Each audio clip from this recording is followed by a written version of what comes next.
बाबा मेरे साथ है,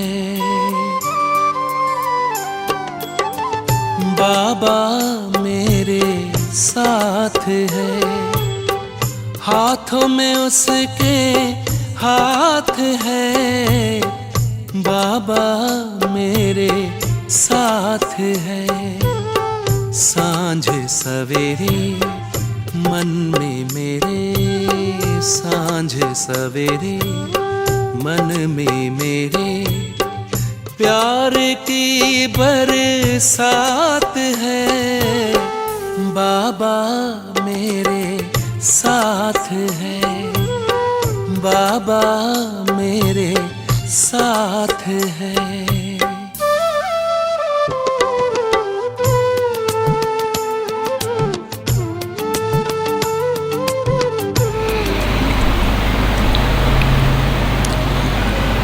ओम शांति।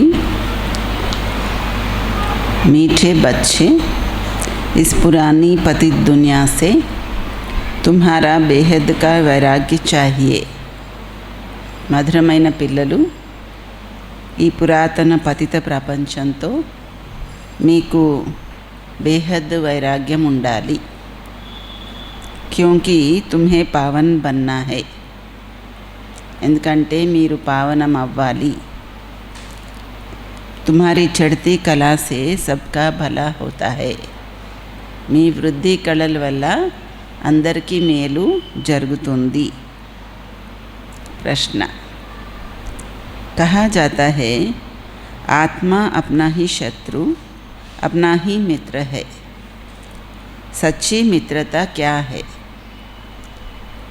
ఆత్మ తనకు తానే శత్రువు తనకు తానే మిత్రుడని అంటారు। నిజమైన మిత్రత ఏమిటి? एक बाप की श्रीमत पर सदा चलते रहना, यही सच्ची मित्रता है। ఒకే ఒక తండ్రి శ్రీమతానుసారము నడుస్తూ ఉండడము, ఇదే సత్యమైన మిత్రత। सच्ची मित्रता है एक बाप को याद कर पावन बनना और बाप से पूरा वर्षा लेना। నిజమైన మిత్రత ఏమిటంటే ఒకే తండ్రిని స్మృతి చేసి పావనమయ్యి తండ్రి నుండి పూర్తి వారసత్వము తీసుకోవడం। यह मित्रता करने की युक्ति बाप ही बताते हैं। ఈ మిత్రత చేసేటువంటి యుక్తి బాబాయే చెప్తారు। संगम युग पर ही आत्मा अपना मित्र बनती है। సంగమ యుగంలోనే ఆత్మ తనకు తాను మిత్రుడు అవుతుంది। ఈరోజు పాట ఏం చెప్తున్నారంటే, తూనే రాత్ గవాయి సోకే దిన్ గవాయి ఖాకే। నువ్వు రాత్రి నిద్రపోయి పోగొట్టుకున్నావు, పగలు తినడంలో పోగొట్టుకున్నావు అని। వజ్ర సమానమైన జన్మ గుడ్డి గవలాగా అయిపోయింది అని। ओम शांति। यूँ तो यह गीत है भक्ति मार्ग के। सारी दुनिया में जो गीत गाते हैं, वह शास्त्र पढ़ते हैं, तीर्थों पर जाते हैं, वह सब है भक्ति मार्ग। ఈ పాట భక్తి మార్గానికి చెందినదే। ప్రపంచం మొత్తంలో పాటలు పాడతారు, శాస్త్రాలు చదువుతారు, తీర్థయాత్రలలో వెళ్తారు, ఇవంతాను భక్తి మార్గమే। జ్ఞాన మార్గం అని దేన్ని అంటారు, భక్తి మార్గం అని దేన్ని అంటారు, అది మీకు మాత్రమే తెలుసు। వేద శాస్త్రాలు, ఉపనిషత్తులు మొదలైనవన్నీ భక్తి మార్గమే। అర్థకల్పము భక్తి నడుస్తుంది, మళ్ళీ అర్థకల్పము జ్ఞానం యొక్క ప్రాలబ్ధము నడుస్తుంది। భక్తి చేస్తూ చేస్తూ దిగవలసే ఉంది। 84 పునర్జన్మలు తీసుకుంటూ తీసుకుంటూ కిందికి దిగుతారు। తర్వాత ఒక జన్మలో మీకు వృద్ధి కళలు అవుతాయి। దీన్ని జ్ఞాన మార్గమని అంటారు. జ్ఞానం గురించి ఒక్క క్షణంలో జీవన్ముక్తి అని చెప్పారు. రావణ రాజ్యము ద్వాపరయుగం నుంచి నడుస్తూ వచ్చింది. అది ఖతమైపోయి రామరాజ్యము స్థాపన అవుతుంది. డ్రామాలో మీ 84 జన్మలు పూర్తయిపోయినప్పుడు మీ వృద్ధి కళల ద్వారా అందరికీ మేలు జరుగుతుంది. ఈ మాట కూడా ఎక్కడో చోట శాస్త్రాల్లో కూడా ఉంది. చడ్తీ కళ తేరే బానే సర్వకా బల అంటారు. అంటే మీ వృద్ధి కళల వల్ల అందరికీ మేలు జరుగుతుంది అని. సర్వులకి సద్గతి చేసేవాడు ఒక్క తండ్రియే కదా. సన్యాసులు, ఉదాసులు, అనేక రకాల వాళ్ళు ఉన్నారు. చాలా మతాంతరాలు ఉన్నాయి. శాస్త్రాలలో కల్పం యొక్క ఆయువు లక్షల సంవత్సరాలని రాశారు. శంకరాచార్యుడి యొక్క అభిప్రాయం ప్రకారము 10,000 సంవత్సరాలు అని. శాస్త్రాల్లో ఏమో లక్షల సంవత్సరాలని. మరి తేడా వచ్చేసింది కదా, భిన్న భిన్న అభిప్రాయాలు. ఇంకొందరు ఇంకెన్నో వేల సంవత్సరాలు అంటారు. కలియుగంలో అనేక మనుషులు, అనేక అభిప్రాయాలు, అనేక ధర్మాలు ఉన్నాయి. సత్యయుగంలో ఒకే ఒక మతము ఉంటుంది. బాబా పిల్లలకి సృష్టి యొక్క ఆది, మధ్య, అంత్య జ్ఞానాన్ని చెప్తారు. ఈ విధంగా చెప్పడానికి కూడా చాలా సమయము పడుతుంది. చెప్తూనే ఉంటారు. అయితే బాబా ఈ విషయం ముందే ఎందుకు చెప్పలేదు అని మీరు అనడానికి వీల్లేదు. స్కూల్లో చదువు కూడా నంబర్ వారీగా ఉంటుంది కదా. ముందు ఏది చదివించాలో అదే చదివిస్తారు, తర్వాత ఏం చెప్పాలో అదే చెప్తారు కదా. తర్వాత 10వ తరగతిలో చెప్పవలసింది 3rd క్లాస్లోను, 3rd క్లాస్లో చెప్పవలసింది 10th క్లాస్లోనూ చెప్తారా? అక్కడ కూడా చదువు నంబర్ వారీగా ఉంటుంది. చిన్నపిల్లలకి శరీరము చిన్నది ఉంటుంది కదా, ఆర్గన్స్. వాళ్ళకి కొద్దిగా నేర్పిస్తారు. అప్పుడు నెమ్మదిగా పెద్దవిగా అయ్యే కొద్దీ బుద్ధి తాళము తెరుచుకుంటూ ఉంటుంది. చదువును కూడా ధారణ చేయగలుగుతారు. చిన్నపిల్లల బుద్ధిలో అంత ధారణ అవ్వదు. పెద్దవాళ్ళు అయిన తర్వాత బ్యారిస్టరు, జడ్జు అన్నీ అవుతారు. ఇక్కడ కూడా అంతే. కొందరు బుద్ధిలో చక్కగా ధారణ అవుతుంది. బాబా అంటారు, నేను పతితుల్ని పావనంగా చేయడానికి వచ్చాను. మరి ఇప్పుడు పతిత ప్రపంచంతో వైరాగ్యం ఉండాలి. ఆత్మ పావనమైతే ఈ పతిత ప్రపంచంలో ఇంకా ఉండదు. పతిత ప్రపంచంలో ఆత్మ కూడా పతితమే, మనుషులు కూడా పతితులే. పావన ప్రపంచంలో మనుషులు పావనులు, పతిత ప్రపంచంలో మనుషులు పతితులే ఉంటారు. ఇది రావణ రాజ్యము. యథా రాజారాణి తథా ప్రజ. ఈ జ్ఞానమంతా బుద్ధితో అర్థం చేసుకోవలసినది. ఈ సమయంలో అందరికీ తండ్రితో విపరీత బుద్ధి ఉంది. పిల్లలైతే తండ్రిని స్మృతి చేస్తున్నారు. మనస్సులో ఆ తండ్రి పైన ప్రేమ ఉంది. ఆత్మలో తన ఆత్మిక తండ్రి కోసము ప్రేమ ఉంది కదా, గౌరవం కూడా ఉంది. ఎందుకంటే తండ్రిని తెలుసుకున్నారు కాబట్టి. ఇక్కడ మీరు సన్ముఖంగా ఉన్నారు, శివబాబా చెప్పేది వింటున్నారు.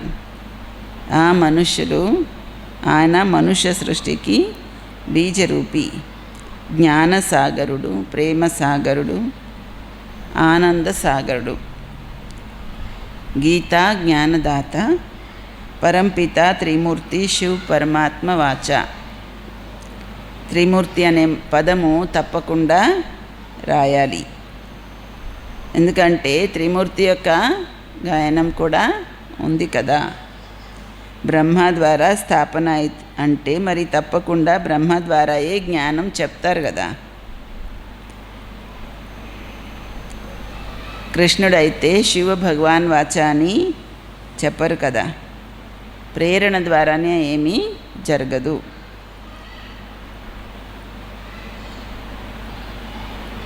శివబాబా బ్రహ్మలో ప్రవేశించడం కూడా ప్రేరణ ద్వారా అవుతుందా? అవ్వదు కదా. శివబాబా పరాయ దేశంలో వచ్చారు. సత్యయుగం అయితే కృష్ణుడి దేశము. మరి రెండిటిది మహిమ వేరువేరుగా ఉంది. ముఖ్య విషయము ఏంటి? సత్యయుగంలో గీత ఎవరు చదవరు. భక్తి మార్గంలోనైతే జన్మ జన్మాంతరాల నుండి చదువుతూ వచ్చారు. జ్ఞాన మార్గంలో అవన్నీ ఉండవు. భక్తి మార్గంలో జ్ఞానం విషయాలు ఉండవు, జ్ఞాన మార్గంలో భక్తి విషయాలు ఉండవు. ఇప్పుడు రచయిత తండ్రియే రచన యొక్క ఆది మధ్య అంత్య జ్ఞానము ఇస్తున్నారు. మనుషులైతే రచయిత అవ్వలేరు. మనుషులు నేను రచయిత అని చెప్పడానికి అవ్వదు. చెప్పగలరా?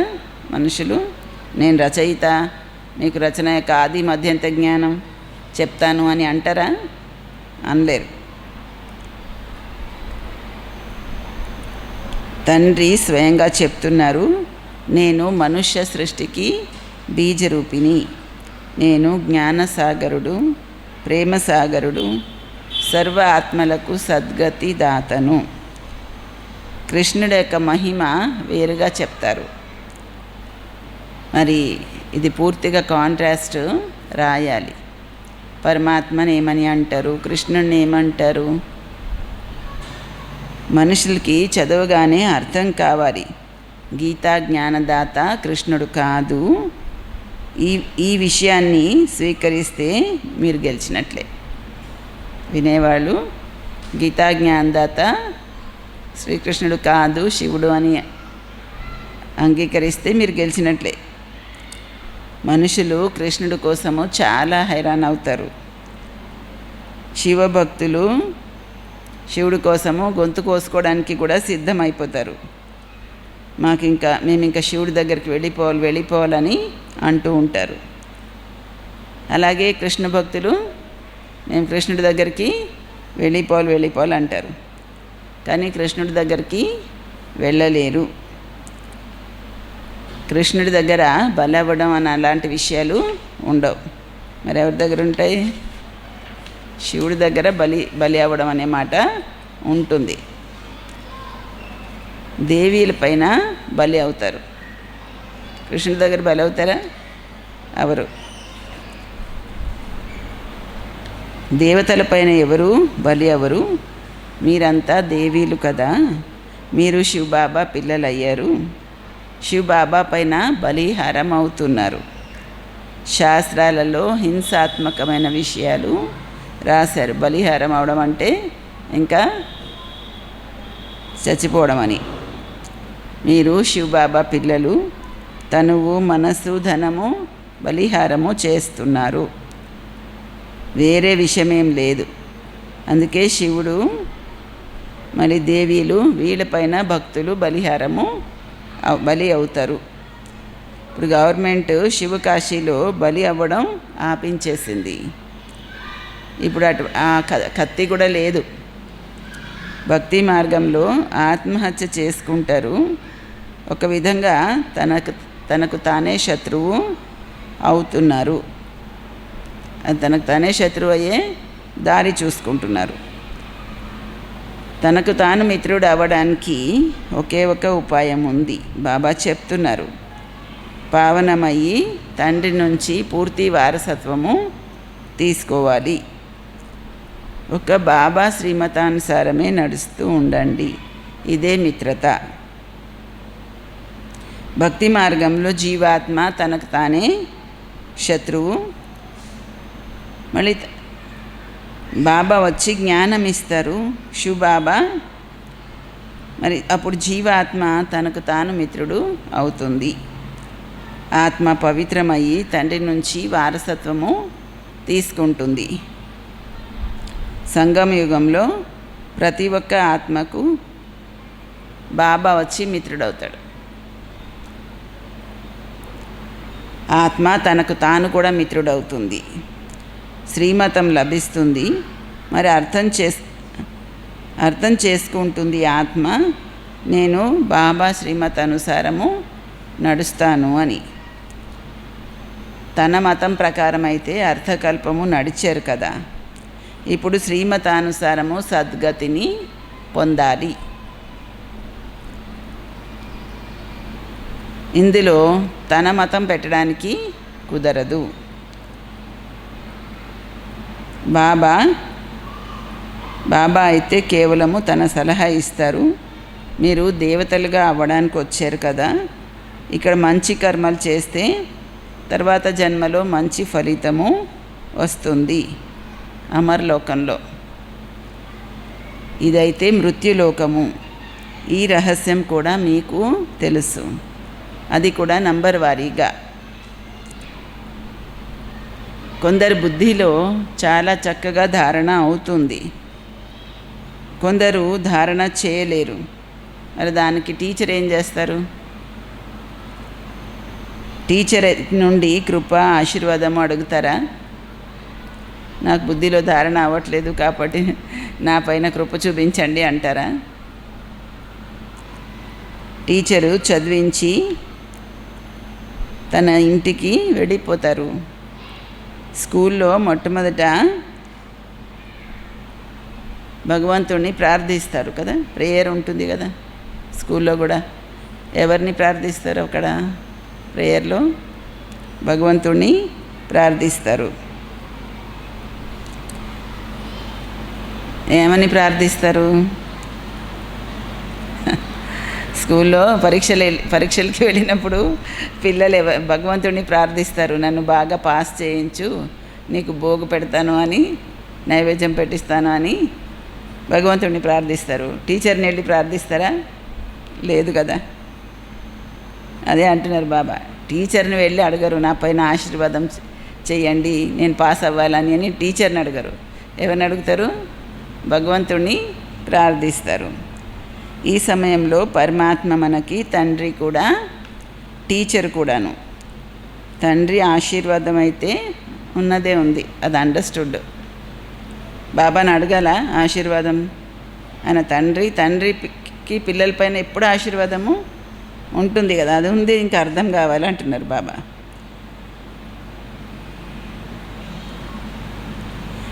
బాబా తన పిల్లల నుండి కోరుకుంటారు, పిల్లలు వస్తే నేను వాళ్ళకి ధనం ఇవ్వాలి అని. పిల్లల కోసం ఏం కోరుకుంటారు? పిల్లలు వస్తే నేను వాళ్ళకి ధనం ఇవ్వాలి అని. అది కూడా ఆశీర్వాదమే కదా. మన కోసం బాబా కోరుకుంటున్నారు, పిల్లలు వస్తే నేను ధనం ఇవ్వాలి అని. అదే ఆశీర్వాదము. ఇది కూడా ఒక విధానం అన్నమాట. పిల్లలకి తండ్రి నుంచి వారసత్వము దొరకడము, ఇది కూడా ఒక విధానం. అది కూడా ఆశీర్వాదమే. మరి వారసత్వం ఎవరిస్తారు? తండ్రే కదా. కొడుకు పుడితే వారసత్వం ఇవ్వాలి, ధనం అంతా వాళ్ళకి ఇవ్వాలి అని అనుకునేది ఆశీర్వాదమే కదా. ఇప్పుడైతే తమో ప్రధానమే అవుతూ ఉన్నారు. తండ్రి ఎలా ఉంటే పిల్లలు అలాగే ఉన్నారు. రోజు రోజుకి ప్రతి వస్తువు తమో ప్రధానము అవుతూ ఉంది. తత్వాలు కూడా తమో ప్రధానం అవుతూ ఉన్నాయి. ఇది ఉన్నదే దుఃఖధామము. 40,000 సంవత్సరాలు ఇప్పుడు ఇంకా అయి ఉంటే దీని గతి ఏమవుతుంది? ఇప్పుడే దుఃఖధామం ఉంది, ఇంకా 40,000 సంవత్సరాలు ఉంటే ఏమవుతుంది? మనుషుల బుద్ధి పూర్తిగా తమో ప్రధానము అయిపోయింది. ఇప్పుడు పిల్లల బుద్ధిలో బాబాతో యోగం జోడించాలనే వెలుగు వచ్చింది. తండ్రి అంటున్నారు, ఎంత స్మృతిలో ఉంటే అంత లైట్ పెరుగుతూ ఉంటుంది. స్మృతి వల్లనే ఆత్మ పవిత్రమవుతుంది, లైట్ పెరుగుతుంది. స్మృతే చేయకపోతే లైట్ కూడా రాదు. స్మృతి వల్ల మీ వెలుగు పెరుగుతుంది. స్మృతి చేయకుండా ఇంకా ఏమైనా వికర్మలు చేస్తే ఉన్న లైట్ కూడా, ఉన్న వెలుగు కూడా తగ్గిపోతుంది. మీరు సతోప్రధానం అవ్వడం కోసము పురుషార్థము చేస్తున్నారు. ఇది చాలా అర్థం చేసుకోవాల్సిన విషయము. స్మృతి వల్లనే మీ ఆత్మ పవిత్రం అవుతూ ఉంటుంది. మీరు రాయచ్చు కూడా, ఈ రచయిత రచన యొక్క జ్ఞానము శ్రీకృష్ణుడు ఇవ్వలేరు అని. శ్రీకృష్ణుడు తన ప్రాలబ్ధాన్ని పొందినటువంటి జన్మ అది. ఈ విషయం కూడా రాయాలి. 84 అంతిమ జన్మలో శ్రీకృష్ణుడు ఆత్మ మళ్ళీ ఇప్పుడు జ్ఞానము వింటూ ఉంది, మళ్ళీ ఫస్ట్ నెంబర్లోకి వెళ్తుంది అని బాబా ఈ విషయాలు కూడా వివరించారు. సత్యయుగంలో 9 లక్షలే ఉంటారు, తర్వాత దాని నుండే వృద్ధి అవుతూ ఉంటుంది. దాసీలు కూడా చాలామంది ఉంటారు కదా, వాళ్ళు కూడా పూర్తిగా 84 జన్మలు తీసుకుంటారు. అంటే మొదటి తరంలో రాజారాణి ఎలాగ 84 జన్మలు తీసుకుంటారో అలాగే దాసీలు కూడా 84 జన్మలు తీసుకుంటారు. 84 జన్మలు అని లెక్క చెప్తారు కదా. చక్కగా పరీక్ష పాస్ అయ్యేవాళ్ళు మొట్టమొదట వస్తారు. ఎంత ఆలస్యంగా వస్తే ఇల్లు కూడా పాతదవుతుందని చెప్పాలి కదా. కొత్త ఇల్లు తయారైన తర్వాత మరి రోజు రోజుకి దాని ఆయువు కూడా తగ్గుతూ ఉంటుంది. అక్కడైతే బంగారు మహల్స్ తయారవుతాయి. అవి పాతవవుతాయా? బంగారు మహల్స్ పాతగా అవ్వడం ఉండదు. పాత కొత్త ఏముంటుంది బంగారు మహల్స్కి? బాబా అంటున్నారు అవి పాతగా అవ్వవు అంటున్నారు. మీరు నగలు చేయించుకుంటారు, నగలు కొత్త పాత అని ఏముంటుంది? బంగారు నగలు ఉంటే ఉంటుందా? ఉండదు. బంగారం ఎప్పుడు మెరుస్తూనే ఉంటుంది కదా. అయినా శుభ్రం చేసుకోవడం అయితే చెయ్యాలి. మీరు చాలా స్వచ్ఛమైన బంగారంతో ఆభరణాలు చేయించుకున్నా కూడా కొద్దిగా సమయం గడిచే కొద్దీ మెరుపు తగ్గుతుంది. మళ్ళీ వాటిని పాలిష్ చేస్తారు కదా.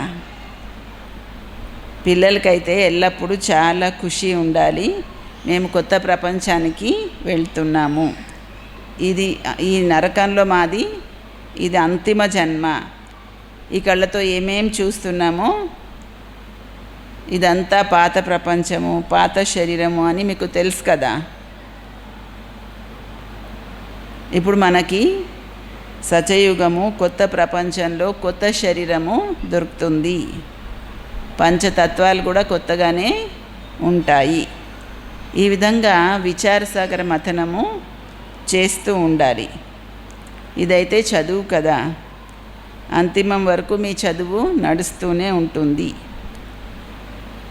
చదువు ఆగిపోతే ఏమవుతుంది? చదువు ఆగిపోతే వినాశనం అవుతుంది. అందుకే స్వయాన్ని స్టూడెంట్గా భావించి ఇదే సంతోషంలో ఉండాలి. భగవంతుడు మాకు చదువు చెప్తున్నారు అని ఉంటుందా సంతోషము? ఏమంత ఉన్నట్టుగా అనిపించట్లేదు. ముందు ఒకటి అర్థం కావాలి కదా, భగవంతుడు చదువు చెప్తున్నారని అర్థమయ్యి ఉంటే అప్పుడు సంతోషం ఉంటుంది. అసలు ఆ విలువ అర్థమే కాకపోతుంటే ఇంకా సంతోషం ఏంటి? ఈ సంతోషము తక్కువేమీ కాదు, కానీ దాంతోపాటు ఏమవుతుంది? మాయా ఉల్టా కర్మలు కూడా చేయిస్తూ ఉంటుంది. 5-6 సంవత్సరాలు పవిత్రులుగా ఉంటారు, మళ్ళీ మాయా పడేస్తుంది. ఒకసారి పడిపోతే మళ్ళీ ఆ స్థితి రావడము కష్టము. పడిపోయారంటే మేము పడిపోయామని వాళ్ళపైన వాళ్ళకే ఘృణ వస్తూ ఉంటుంది. ఇప్పుడు పిల్లలు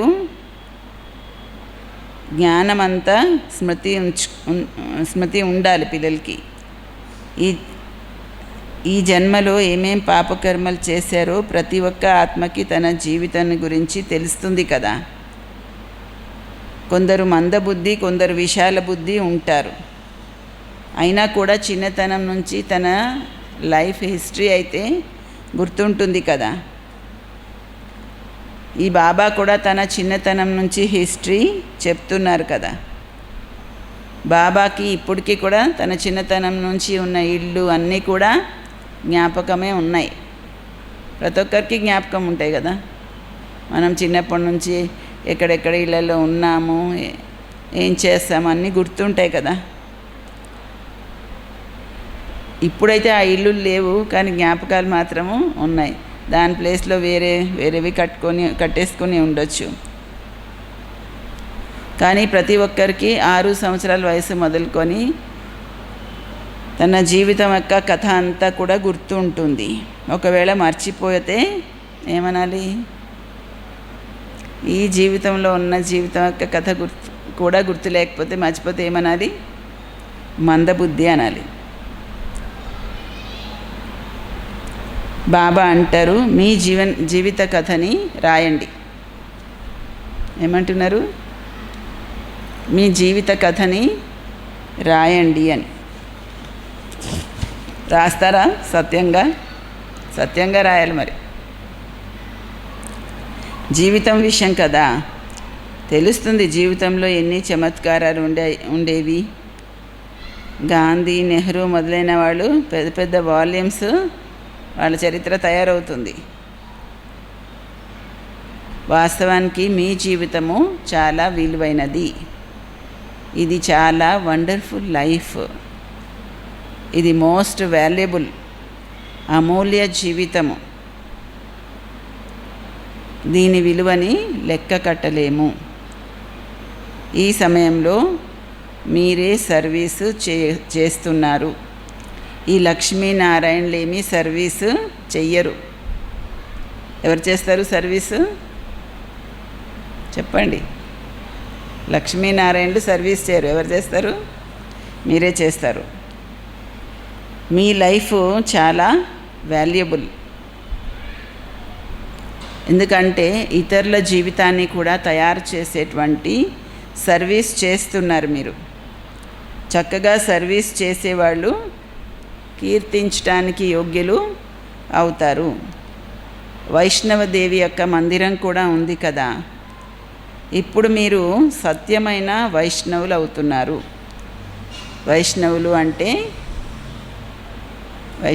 అంటే పవిత్రులు.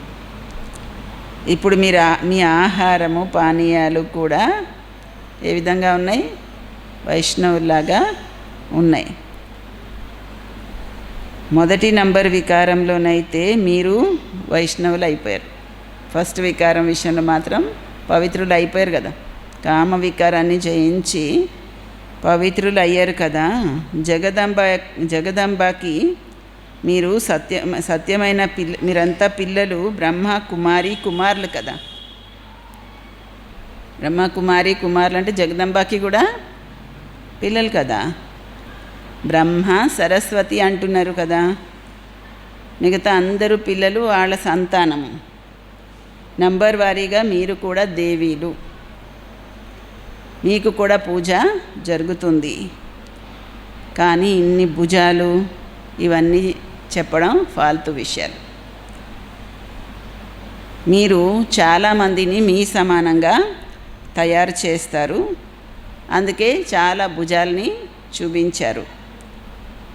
బ్రహ్మని 100 భుజాలు ఉన్నాయని, 1000 భుజాలు ఉన్నాయని చెప్తారు. అదంతా భక్తి మార్గం యొక్క విషయాలు. మరి భుజాలు ఎందుకు చూపించారంటే మీరు చాలామంది జీవితాలని తయారు చేస్తారు కదా, మీ సమానంగా చేస్తారు కదా, అందుకని భుజాలు చూపించారు అంటున్నారు బాబా. మీకు మళ్ళీ బాబా చెప్తారు, దైవీ గుణాలు కూడా ధారణ చేయాలి. అనేక మంది జీవితాలని తయారు చేయడము, మీ సమానంగా చేయడం వరకే కాకుండా ఇంకా ఏం చేయాలి? దైవీ గుణాలు కూడా ధారణ చేయాలి. ఎవరికి దుఃఖాన్ని ఇవ్వకండి. ఎవరికి ఉల్టా సుల్టా దారి చూపించి సత్యనాశనము చేయకండి. ఒకే ఒక ముఖ్య విషయము వివరించాలి. తండ్రిని వారసత్వాన్ని జ్ఞాపకం చెయ్యండి. अच्छा मीठे मीठे सिक्की लदे बच्चों प्रति माता पिता बाप दादा का याद प्यार और गुड मॉर्निंग. रूहानी बाप की रूहानी बच्चों को नमस्ते. मीठे मीठे रूहानी बाप दादा को रूहानी बच्चों की याद प्यार गुड मॉर्निंग और नमस्ते. धारणा पॉइंट्स.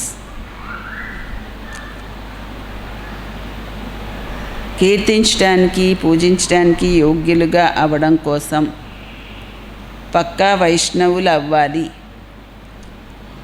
ఆహార పానీయాల శుద్ధితో పాటు పవిత్రులుగా ఉండాలి. ఈ విలువైన జీవితంలో సర్వీస్ చేసి చాలామంది జీవితాన్ని శ్రేష్టంగా తయారు చెయ్యాలి. రెండో పాయింట్, బాబాతో ఎంత యోగం జోడించాలంటే ఆత్మ యొక్క వెలుగు పెరుగుతూ ఉండాలి. ఏదైనా వికర్మలు చేసి వెలుగు తగ్గించుకోకూడదు. తనకు తాను మిత్రుడుగా అవ్వాలి. వరదానం. దేహాభిమానం యొక్క రాయల్ రూపాన్ని కూడా సమాప్తి చేసేవాళ్ళుగా సాక్షిగా ద్రష్టగా అవ్వాలి.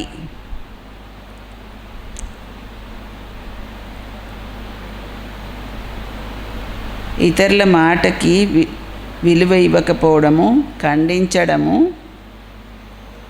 ఇది కూడా దేహాభిమానం యొక్క రాయల్ రూపము.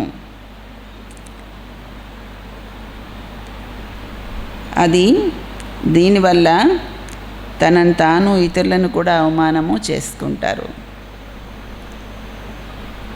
ఇతరుల మాటకి విలువ ఇవ్వకపోవడం, కట్ చేయడము, ఇది దేహాభిమానం యొక్క రాయల్ రూపం. దీనివల్ల ఏం చేస్తారు? తనను తాను ఇతరులను కూడా అవమానం చేస్తారు. ఎందుకంటే ఎవరిని ఖండిస్తారో వాళ్ళకి కూడా అభిమానం వస్తుంది. మరి ఎవరు ఖండిస్తారో వాళ్ళకి అభిమానం వస్తుంది. ఎవరి మాటని ఖండిస్తారో వాళ్ళకి అవమానం ఫీల్ అవుతుంది. ఖండించిన వాళ్ళకి అభిమానం వచ్చింది, ఎవరిని ఖండిస్తున్నారో వాళ్ళకి అవమానం ఫీల్ అవుతుంది. అందుకే సాక్షి దృష్ట యొక్క వరదానాన్ని గుర్తుంచుకొని డ్రామా యొక్క డ్రామా యొక్క పట్టాల పైన ప్రతి కర్మ సంకల్పము చేస్తూ నేను అనేటువంటి రాయల్ రూపాన్ని కూడా సమాప్తి చేసి ప్రతి ఒక్కరి మాటకి గౌరవం ఇవ్వండి, స్నేహం ఇవ్వండి. అప్పుడు వాళ్ళు సదా సహయోగి అవుతారు. స్లోగన్. పరమాత్మ శ్రీమతం రూపీ నీటి ఆధారంతో కర్మరూపీ బీజాన్ని శక్తిశాలిగా చెయ్యండి. పరమాత్మ శ్రీమతం రూపీ నీటి ఆధారంగా కర్మరూపీ బీజాన్ని శక్తిశాలిగా చెయ్యండి. అంతే కదా. మరి విత్తనానికి నీళ్లు వేస్తేనే అది మొలకొస్తుంది, అవునా? నీళ్ళు లేకుండా విత్తనం మొలుస్తుందా? మొలవదు. అదేవిధంగా శ్రీమతం అనేటువంటి నీరు వేస్తే ప్రతి కర్మరూపి బీజము శక్తిశాలిగా ఉంటుంది. ఓం శాంతి.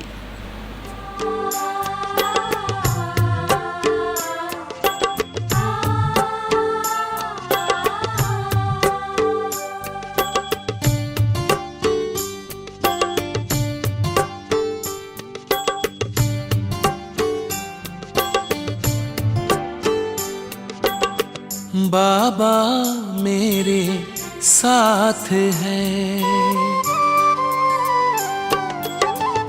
बाबा मेरे साथ है, हाथों में उसके हाथ है, बाबा मेरे साथ है, सांझ सवेरे मन में मेरे, सांझ सवेरे मन में मेरे, प्यार की बरसात है। बाबा मेरे साथ है, बाबा मेरे साथ है।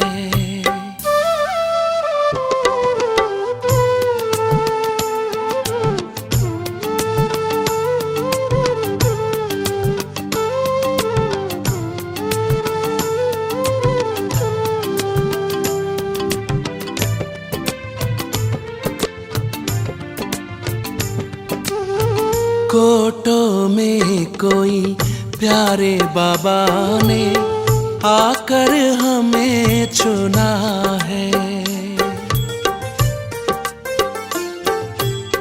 कोटों में कोई प्यारे बाबा ने आकर हमें चुना है। अपना बना के भाग्य जगाया, दिल का ये कहना है। इन नैनों में छाए हो बाबा, इन नैनों में छाए हो बाबा, आप तो दिन रात है। बाबा मेरे साथ है, बाबा मेरे साथ है।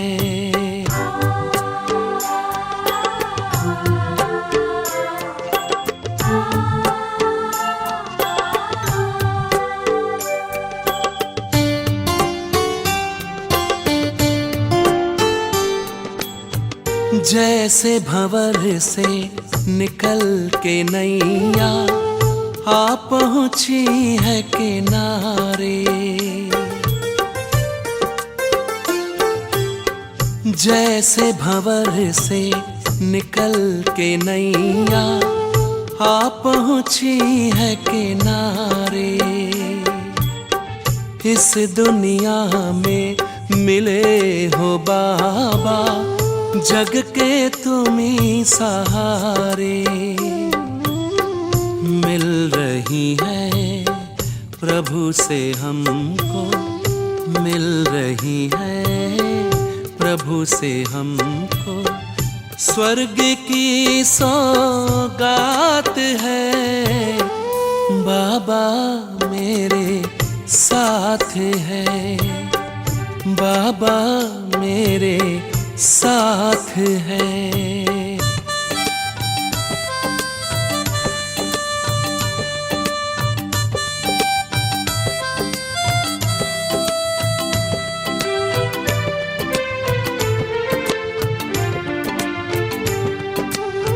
ध्यान रखते सदा हमारा, दिव्य गुणों से सजाते।